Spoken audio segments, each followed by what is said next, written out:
You know, there are some places that just kind of call out to you, right? Like places Hmm. that just scream adventure. Yeah. And not just like your average tourist spots. Right. I'm talking about destinations that are like a challenge, Definitely. where travel's about more than just snapping a few photos. Yeah, for sure. And for a lot of you guys listening, especially if you're in your 20s or 30s and you've got that itch for overland travel, Uh-huh. the Australian Outback has got to be right up there on that list. I think so, yeah. It's Stunning. No question. absolutely. But it's also the kind of landscape that you can't just waltz into. You know what I Yeah, mean? you got to be ready for it. It demands respect. For sure.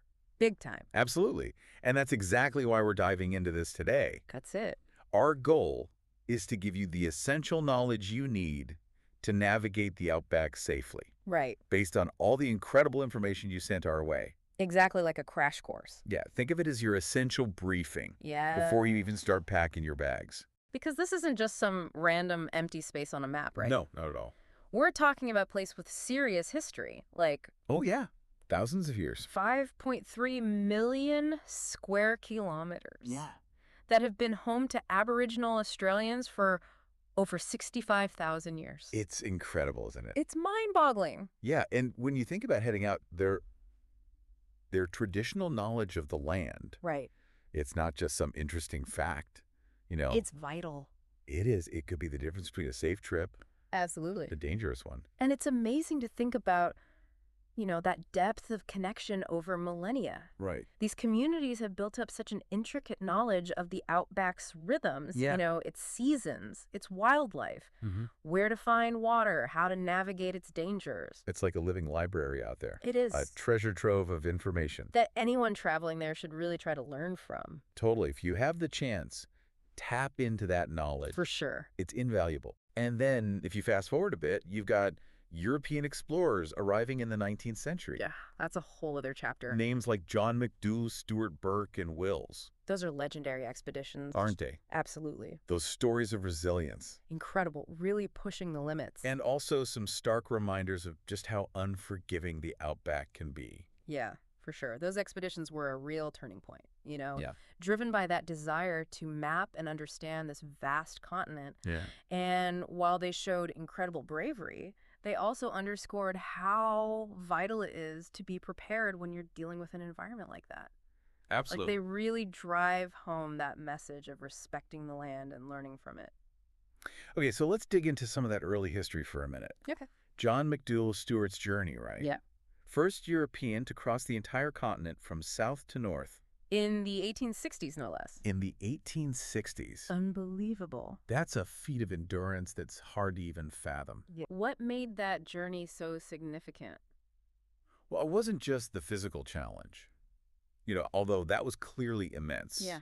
But it was the fact that he mapped a route across the entire continent Right. that opened up the possibility for things like the Overland Telegraph Line, Right. which, when it was finished, connected Australia to the rest of the world. Huge. It had a massive impact on how the country developed. Yeah. And it all stemmed from Stuart's successful navigation of the Outback. And you mentioned the Gone Railway. Oh, yeah. For anyone who's even just daydreamed about traveling through the heart of Australia, Mm-hmm. that train journey is almost mythical. It is iconic, isn't it? How did that railway change the relationship people had with the Outback?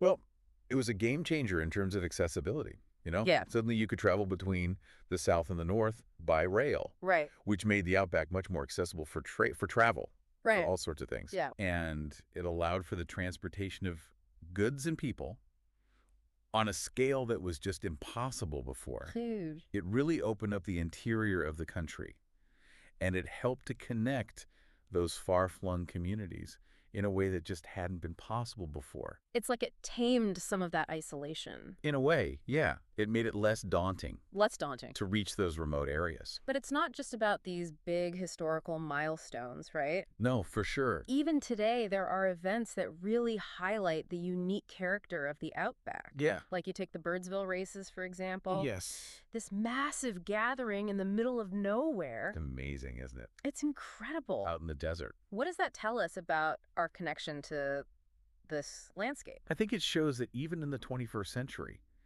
the Outback has this pull Yeah. This ability to draw people together. Despite the remoteness. Absolutely. Yeah. It speaks to a spirit of adventure and this unique kind of camaraderie that you find in these isolated communities. Yeah. It's a great example of how the Outback continues to shape Australian culture, Mm. and it attracts people who are looking for something different. For sure. Okay, so let's shift gears a little bit Okay. and talk about some of those mind-blowing facts that really highlight the sheer scale and wonder of the Outback. All right. Let's do it. You mentioned earlier that it could fit multiple European countries within its borders. It's true. That just gives you a sense of the immensity of this place. It really does when you look at a map and you start to overlay the outlines of European countries. Right. It's pretty shocking, actually. It's crazy. It emphasizes just how vast the Outback is and how isolated you can feel when you're out there. And then there's Uluru. Oh. We've all seen the pictures. Yeah, iconic landmark. But, to hear it described as the world's largest monolith, It's incredible. for someone who's never seen it, how would you even describe what a monolith is? Okay, so imagine a single massive rock formation Okay. just rising up out of the desert plains. Wow. That's Uluru. It's this gigantic solitary rock. And it's not just geologically significant. Right. It's also a deeply sacred site for the Inangu people. Absolutely. And those incredible color changes you see at sunrise and sunset, Yeah. they're not just a pretty sight. Right. They're part of the cultural and spiritual significance of the place. Absolutely. It's more than just a rock, you know? It's a living cultural landscape. It really is. And then you have something like the Royal Flying Doctor Service. Yeah, that's an amazing story. Founded in 1928 to provide medical care to these incredibly remote communities. It's a testament to human ingenuity, It is. born out of necessity, Out of necessity. to overcome the challenges of living in such an isolated environment. Totally. Okay, so if we were to take all of these pieces of the puzzle, right, Mhm. and try to put them together, is there a kind of logical timeline that we can trace for the Outback from its ancient past all the way to how we think about it today? Yeah, I think we can break it down into a few key periods to help give us a clearer understanding. Yeah. So you start with prehistory. We're Okay. talking tens of thousands of years of Aboriginal habitation, Right. where people developed this incredibly deep connection with the land. Right. Their survival depended on understanding the Outback's every nuance. Yeah, that deep, unbroken connection that really shaped the landscape. Exactly. Yeah. Then we move into the 19th century with the arrival of European explorers. Okay. And this period's all about exploration mapping, pushing the boundaries of what was known about the continent. Mm-hmm. But it's also a time of significant challenges and some pretty tragic consequences Right. for those who underestimated the environment. Like a time of both discovery and then stark reminders of just how powerful the Outback can be. Exactly. Yeah. Then in the early 20th century, we see the beginnings of those major infrastructure projects, Okay. like the Gone Railway. Right. And this symbolizes a shift towards connecting these remote regions to the rest of the country. Bringing it closer, bridging those distances. Exactly. And then finally, we arrive at the present day, Okay. where the Outback has become a major destination for adventure tourism. Right. But this modern appreciation comes with a really important understanding of the need for safety and responsible travel, For sure. and a recognition of the deep history and cultural significance of the land. Which brings us to that core message for anyone considering a trip to the Outback. Yeah. Safety and preparation, because it's clearly a place of extremes, Absolutely. extreme beauty, extreme weather, extreme isolation. Mm-hmm. You cannot underestimate the power of the Outback. Right. Its beauty is captivating, but its dangers are very real. Yeah. If you're not prepared for those harsh conditions and that remoteness, Yeah. you can get into serious trouble out there. So for someone dreaming of that Outback adventure, what are the absolute non-negotiables? Okay, so when it comes to getting ready for the Outback, Yeah. meticulous planning is essential. Okay. And there are a few key areas you really need to focus on. Okay. First and foremost, water. You need to carry way more water than you think you'll need, Wow. because dehydration is a constant risk Yeah. in that arid climate. Right.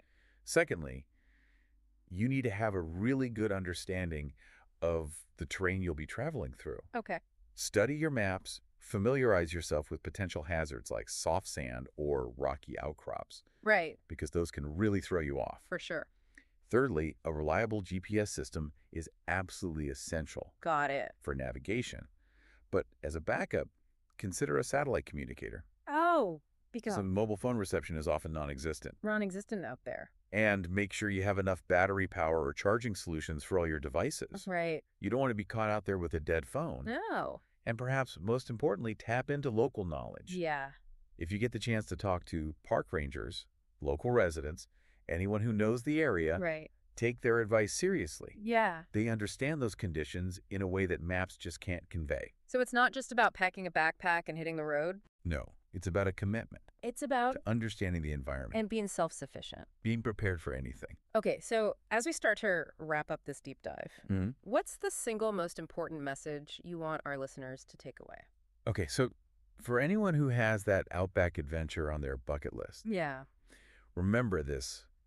A journey into the Australian Outback can be an absolutely incredible experience. Yeah. Life-changing, even. Right.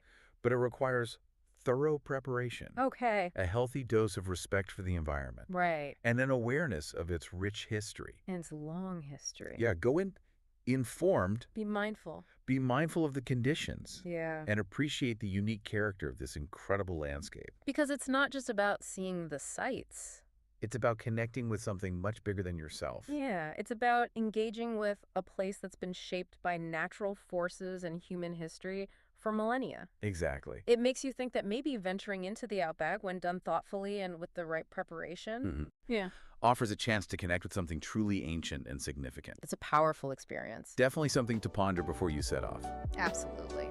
That's it for this deep dive. Until next time. Thanks for listening.